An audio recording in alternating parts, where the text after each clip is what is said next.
Hey guys, welcome back to this video, and in this video I wanted to make a review of this 8-inch survival hunting knife that I picked up for $8 at the Harbor Freight. And this knife is no doubt a piece of junk, but it's such a pretty knife. For $8 I was like, can't go wrong.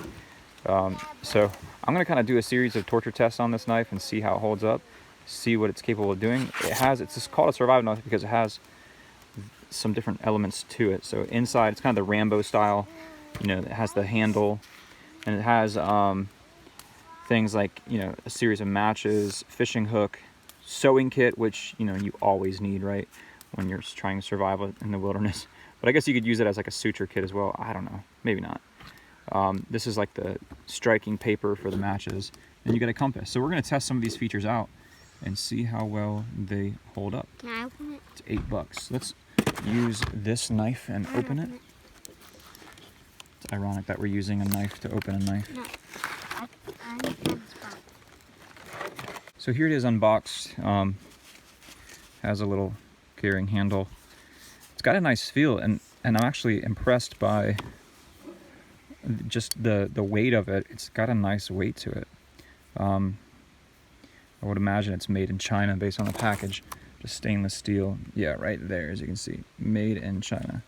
HarborFreight.com, as everything else is from Harbor Freight. So it comes with a little plastic tip cover, but it's actually a nice knife. I mean, nice is a very relative term, right? For $8. Here's the first thing that's going to break on this knife or go bad on this knife is the sheath. You can tell right now the sheath is flimsy. The buckle strap here that goes around the handle is just flimsy. It's kind of like plastic. The snap itself is really flimsy and plastic. This is the first thing that's going to go bad on this knife, more than likely. I think there's probably going to be a hole that pops out through there. So let me open some of the things up here and see what we got inside. Okay, so it does have a rubber O-ring, which would lead you to believe that it's possibly waterproof. Oh, and there's our compass. So let's test our compass out here and see. I know that north is that way. I know that for a fact. So it seems to be, yeah, it seems to be, I could be wrong too, but yeah, it seems to be right. So it actually is an operational compass, which is surprising because, you get those compasses that come in watches and stuff, and they barely have any fluid in them to float. And this one actually seems to be somewhat operational. See if we can scramble it up here. See if it goes back to north.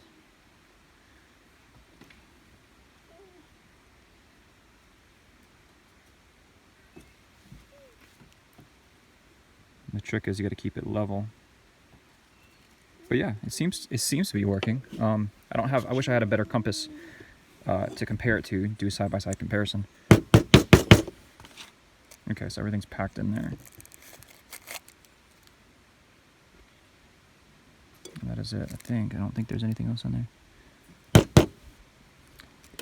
Alright, so let's get these items out here.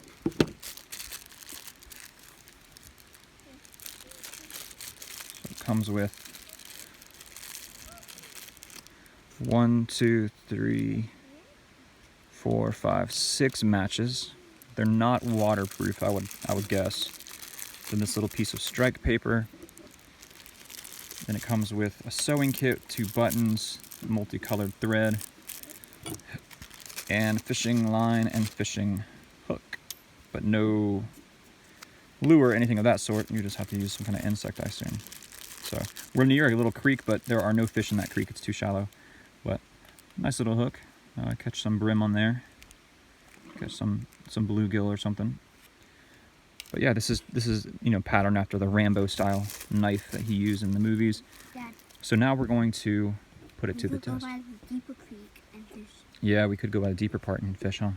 Potentially. There's minnows. I'm too impatient to fish, but I would guess if I had to, maybe 10 feet of line on here, 10 to 20 feet of line. I'm not certain, but it's kind of a cool little knife. For me, it's going to be more of like a novelty thing than anything. $8. I mean, it'd be a cool gift for people. So now we're going to put it to a series of tests and see how it does. Stay tuned. So now we're going to test the factory edge on this thing. Noah's going to try to cut through a piece of paper. It's really humid out here, so the paper is not as like stiff and rigid as it could be. But go ahead and try to work your way down the top of that paper, Noah. And the factory edge is actually kind of impressive. But honestly, I don't think it's going to be cutting through the paper. No. A little bit, but yeah, you have to kind of do a sawing action. Yeah. 2 hands. Yeah, try holding it tighter with 2 hands and then do it. More on the top. Just try and get more on the top. I'm gonna try it near this edge. Yeah. First was a little. It's got a good factory edge on it, but not good enough to cut paper. Yeah. It's pretty good.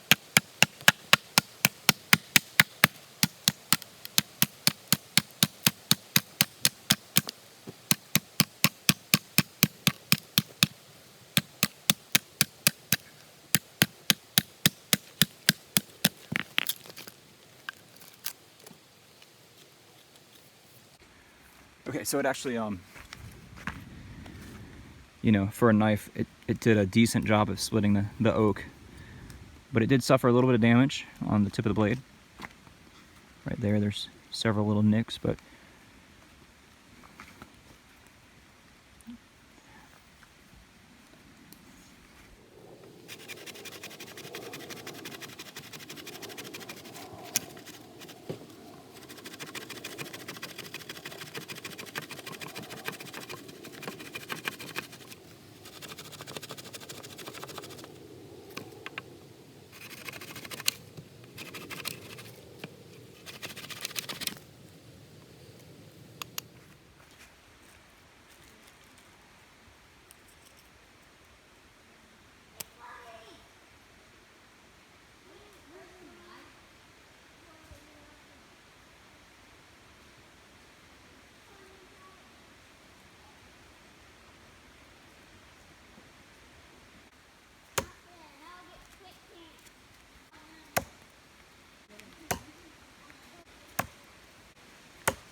okay, so we soaked it in the cold creek for 5 minutes, and the knife is nice and cold. What I want to do is open those up and see how dry everything was inside. If it was waterproof. Okay, so I see moisture right here on the threads, but I don't think there's quite a bit of moisture coming out. Oh wow, the actual compass came out. It fell down in there. It's actually blocking me from getting this out. I'll use a car key.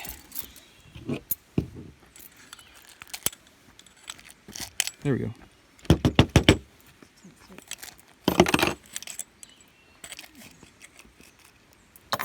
Okay, so yeah, everything in here is damp. It's not waterproof, and I have a theory as to why it's not. But so this came off probably because it got wet and the glue let loose on it. And you know what? There seems to be, you know what? It probably came loose actually from me throwing it into the tree over and over and trying to split wood with it, but actually it cracked. Seems like the compass still works, but all the fluid ran out of it because all the concussion and everything that I put it under, a series of shocks and everything that I put it under. So, but yeah, everything's damp in here. But I'm wondering, see that little screw the hole there. That's like an Allen wrench, so you can actually take the blade off and tighten the blade or whatever you want to do. So I wonder if water actually leaked through there, and so it's not waterproof. But everything is in this Ziploc bag, so in theory it should be dry. So it's an illusion of being waterproof, but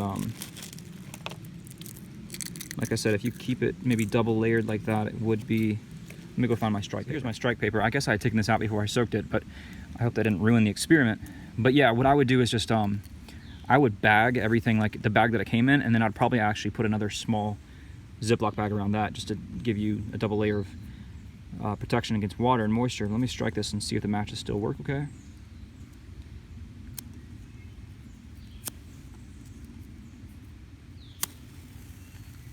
Okay. The wind's gonna blow it out here in a second. And you know, there's all kinds of tricks. You can soak these matches in chemicals and stuff and make them last a lot longer. But so $8, I mean, it's an $8 knife. And here's what I would do is buy these as gifts, or buy a few and have them in your bug out bag if you're into that sort of thing. But not bad for $8. I mean, I split an oak log somewhat with this thing, and you know, it did take some damage up top, but it's a solid little knife. And I have a kind of a rule of thumb with Harbor Freight products that I don't buy them if it has more than one working part, and this does not have more than one working part. And typically Harbor Freight, if it only has one working part, can be medium to good quality, but nothing I would really rest my life on, depend my life on.